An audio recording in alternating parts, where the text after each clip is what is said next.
Os rituais proibidos do Vaticano, a invocação secreta dos anjos. Boa noite! Se você gosta desse tipo de vídeo, já se inscreve no canal e deixe seu like para acompanhar mais histórias como essa.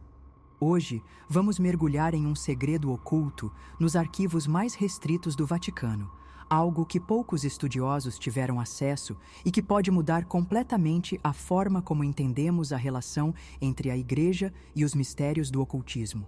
O historiador Riccardo Vasari nunca imaginou que seu trabalho de tradução de manuscritos antigos o levaria a descobrir rituais proibidos realizados dentro do coração da Igreja Católica. Mas o que ele encontrou foi muito além de qualquer teoria da conspiração. Eram provas concretas de que certas orações poderiam, de fato, invocar entidades celestiais. Ricardo fora contratado por uma empresa privada que oferecia seus serviços diretamente ao Vaticano. Seu trabalho consistia em restaurar e traduzir documentos históricos, muitos dos quais jamais haviam sido vistos por olhos modernos. No início, sua rotina era simples: lidar com textos em hebraico e aramaico que detalhavam fragmentos da história eclesiástica. No entanto, um pergaminho específico chamou sua atenção.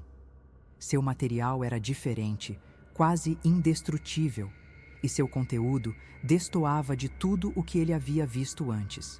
No topo da página estava escrito em latim: Os Códigos de Salomão para o chamado dos vigilantes. O nome já era alarmante, pois remetia a uma antiga tradição que atribuía ao rei Salomão o conhecimento de fórmulas para interagir diretamente com entidades angelicais. À medida que Ricardo traduzia as inscrições, sua inquietação crescia. Diferente dos textos habituais, esse pergaminho não era apenas um relato histórico, ele continha instruções práticas. Símbolos geométricos deveriam ser desenhados em locais específicos, acompanhados por sequências de orações que, segundo o documento, permitiriam a comunicação direta com determinados tipos de anjos. Mas o que mais o surpreendeu foram as anotações recentes nas margens. Escritas em latim e em uma caligrafia cuidadosa, elas indicavam que alguém havia utilizado esse conhecimento há pouco tempo. Algumas palavras estavam destacadas: Ordo Veritatis, Custodia Celestis e, mais inquietante, a sigla M, que Ricardo sabia estar associada à maçonaria. As conexões que ele estava encontrando eram perigosas. A relação entre o Vaticano e a maçonaria sempre fora um tabu, envolta em teorias e suspeitas de colaboração secreta. No entanto, aquele pergaminho era a primeira evidência concreta de que ambos os grupos já haviam trabalhado juntos para realizar rituais específicos. Mas qual seria o propósito dessas invocações? As respostas começaram a surgir à medida que Ricardo avançava na tradução. O texto mencionava 3 categorias principais de anjos que poderiam ser chamados: os guardiões, responsáveis pela proteção de locais sagrados; os mensageiros, que traziam conhecimento e revelações; e os executores, cuja presença era invocada apenas em momentos de crise extrema. O que realmente perturbou Ricardo foi encontrar registros históricos precisos vinculados a essas invocações. O pergaminho citava datas e eventos específicos em que os rituais haviam sido realizados. Um dos exemplos mais impactantes era de 1939, pouco antes da eclosão da Segunda Guerra Mundial. Segundo o documento, membros seletos do Vaticano realizaram uma cerimônia dentro dos muros da Santa Sé, com o objetivo de invocar os guardiões, buscando proteção contra forças ocultas que poderiam influenciar os rumos do conflito global. O texto mencionava uma noite específica em que o ritual aconteceu na Biblioteca Apostólica, sob a supervisão de cardeais e estudiosos escolhidos a dedo. As descrições eram assustadoramente detalhadas. O círculo de invocação fora traçado com ouro derretido e incenso específico queimava para purificar o ambiente. O pergaminho narrava que, ao final das orações, uma presença invisível preencheu a sala, trazendo uma sensação de frio intenso. Os participantes sentiram uma pressão crescente no ar, e uma luz tênue se manifestou ao centro do círculo. O relato terminava de forma abrupta, apenas mencionando que os participantes foram aconselhados a manter absoluto silêncio sobre o que testemunharam naquela noite. Mas o fato de que a guerra logo em seguida tomou proporções devastadoras levantava uma questão. A invocação teria falhado ou sua finalidade era outra? Outro evento descrito no pergaminho estava registrado em 1981, logo após o atentado contra o Papa João Paulo II. O documento indicava que, dias depois da tentativa de assassinato, um ritual de invocação foi realizado nos subterrâneos do Vaticano. O objetivo? Convocar os mensageiros para obter esclarecimento sobre as forças que haviam conspirado contra o Papa. Essa informação deixou Ricardo ainda mais inquieto. Se a Igreja, que oficialmente condenava práticas ocultas, realizava rituais como esse, o que mais poderia estar escondido? O documento continha mais detalhes sobre essa cerimônia.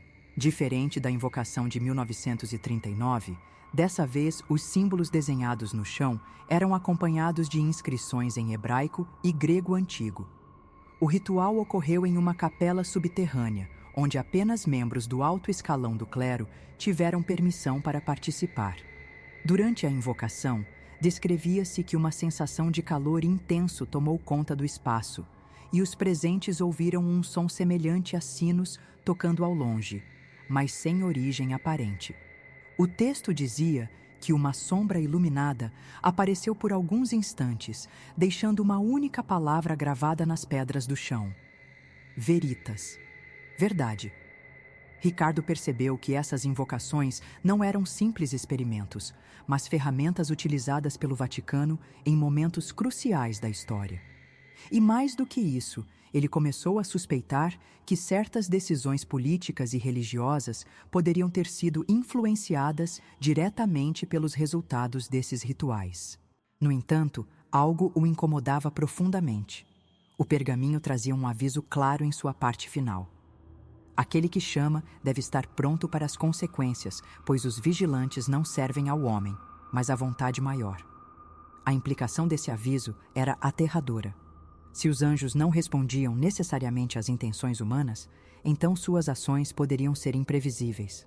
Teriam esses rituais desencadeado eventos que fugiram do controle da Igreja?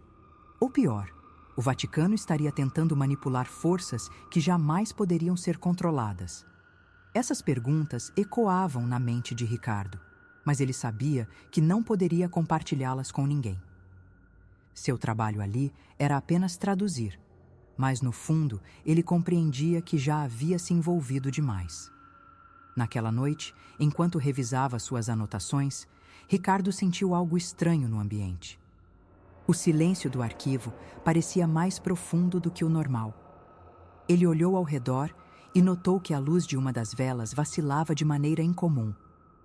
Um arrepio percorreu sua espinha. Por um instante, teve a sensação de que não estava sozinho. Ele respirou fundo e tentou se concentrar em seu trabalho, mas a inquietação permaneceu. Seria apenas sua imaginação? Ou ele havia despertado algo que jamais deveria ser perturbado?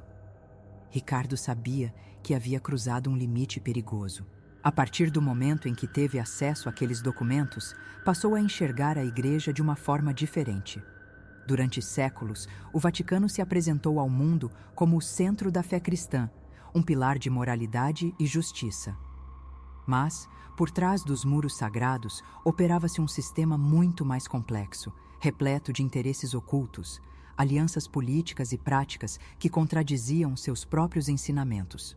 E o mais alarmante, se a Igreja era capaz de manipular forças sobrenaturais para seus próprios propósitos, até onde essa influência realmente se estendia? Os documentos que Ricardo traduziu mostravam que, em momentos de crise, o Vaticano não hesitava em recorrer a métodos questionáveis. Além dos rituais de invocação, havia registros de acordos secretos com organizações poderosas, algumas das quais envolvidas em atividades nada religiosas. Uma das anotações mencionava o chamado Banco do Vaticano, formalmente conhecido como Instituto para as Obras de Religião. Esse banco já esteve envolvido em escândalos de lavagem de dinheiro, financiamento de operações ilegais e até mesmo no desaparecimento de pessoas que sabiam demais. O caso mais famoso foi o de Emanuela Orlandi, uma jovem cidadã do Vaticano que desapareceu sem deixar vestígios e cujas investigações sempre foram misteriosamente interrompidas. Ricardo sentia que estava se aproximando de algo grande demais para ser ignorado. A corrupção dentro do Vaticano era um segredo conhecido apenas por aqueles que ousavam olhar além das aparências. Mas os pergaminhos que ele estudava sugeriam que a Igreja não apenas encobria crimes financeiros e políticos, ela também guardava conhecimento proibido sobre o sobrenatural. Um trecho do documento mencionava uma sociedade oculta dentro do próprio clero, conhecida como Ordo Veritatis. Esse grupo, formado por cardeais e estudiosos escolhidos a dedo, seria responsável pela condução dos rituais secretos e pelo controle das informações mais sensíveis da Santa Sé. O mais perturbador era que nem todos os rituais terminavam bem. O pergaminho narrava eventos onde as invocações tiveram consequências desastrosas. Em um deles, ocorrido em 1578, uma tentativa de contato com os mensageiros resultou em uma série de mortes inexplicáveis dentro dos aposentos papais. Outro registro, datado de 1712, falava sobre um grupo de monges que tentaram invocar um guardião, mas em vez disso, desencadearam uma manifestação que aterrorizou o convento por meses. Esses relatos eram sempre encerrados com a mesma advertência: o preço do conhecimento é a perda da inocência. A essa altura, Ricardo compreendia que estava lidando com forças que ultrapassavam a compreensão humana. Ele começou a sentir que estava sendo observado. Pequenos detalhes em seu ambiente mudavam de um dia para o outro. Um livro que ele não lembrava de ter aberto surgia sobre sua mesa.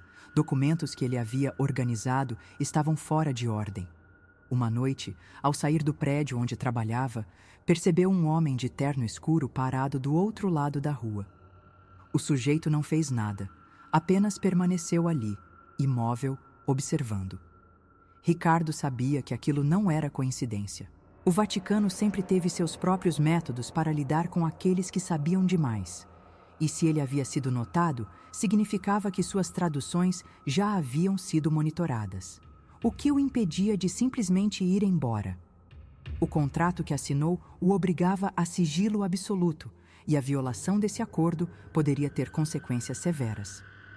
Ele já ouvira histórias sobre pesquisadores que desapareceram sem deixar rastros ou que foram encontrados mortos em circunstâncias suspeitas. Um deles, um jesuíta chamado Malachi Martin, afirmava ter conhecimento de segredos obscuros da Igreja, até que morreu de maneira misteriosa após sofrer um acidente incomum.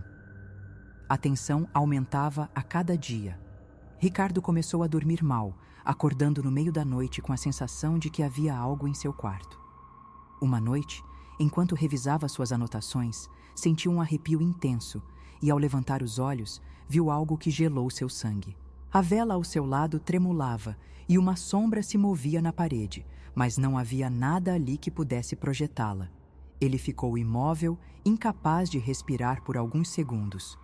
Quando piscou, a sombra desapareceu, mas ele soube naquele momento que havia ido longe demais. Na manhã seguinte, tomou uma decisão: precisava sair dali. Pegou os papéis mais importantes e se dirigiu ao escritório de seu supervisor, alegando que não poderia continuar com o trabalho. Mas ao chegar, encontrou um homem diferente esperando por ele. Era um padre idoso, vestindo uma batina impecável, que o observou com um olhar calmo, porém severo. Sem que Ricardo dissesse nada, o padre falou em um tom baixo e controlado. Há coisas que não devem ser questionadas, Sr. Vasari. Para o seu próprio bem, sugerimos que conclua sua tarefa e esqueça o que viu. Era uma ameaça velada. Ricardo sentiu um nó no estômago. Se insistisse, poderia se tornar mais um nome em uma lista de desaparecidos. Mas havia algo no tom daquele homem que revelava outra coisa: medo. Eles não estavam apenas tentando protegê-lo, estavam tentando manter o próprio controle sobre algo que nem eles compreendiam completamente. O historiador fez a única coisa que poderia fazer naquele momento. Assentiu e saiu dali sem discutir. Mas sabia que não poderia continuar. Nas semanas seguintes, começou a planejar sua saída. Precisava deixar Roma, desaparecer do radar daquelas pessoas. Mas, antes disso, decidiu enviar cópias das traduções para um contato de confiança. Se algo acontecesse com ele, pelo menos as informações não seriam perdidas. No entanto, antes que pudesse executar seu plano, recebeu um envelope sem remetente embaixo da porta de seu apartamento. Dentro, havia apenas uma folha de papel com uma única frase escrita em latim: Fiat voluntas Dei. Seja feita a vontade de Deus. Ricardo entendeu a mensagem. Eles sabiam de tudo, cada passo, cada tentativa de escapar. Naquela noite, arrumou suas coisas e partiu sem olhar para trás. Não podia mais confiar em ninguém.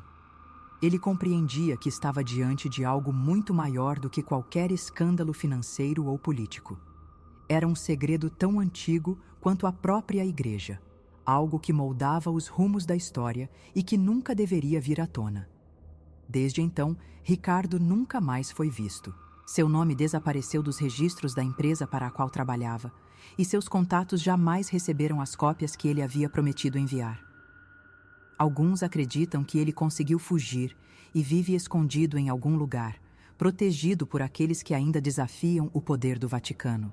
Outros dizem que ele foi silenciado antes que pudesse revelar tudo o que sabia.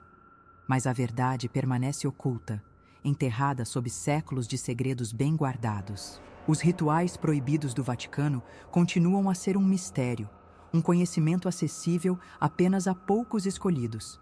O que realmente acontece por trás das portas fechadas da Santa Sé? Quais forças estão sendo manipuladas em nome da fé? A única certeza é que aqueles que se aproximam demais desse segredo pagam um preço alto. Talvez seja melhor não perguntar. Talvez seja mais seguro permanecer na ignorância. Mas para aqueles que ousam saber, fica um aviso.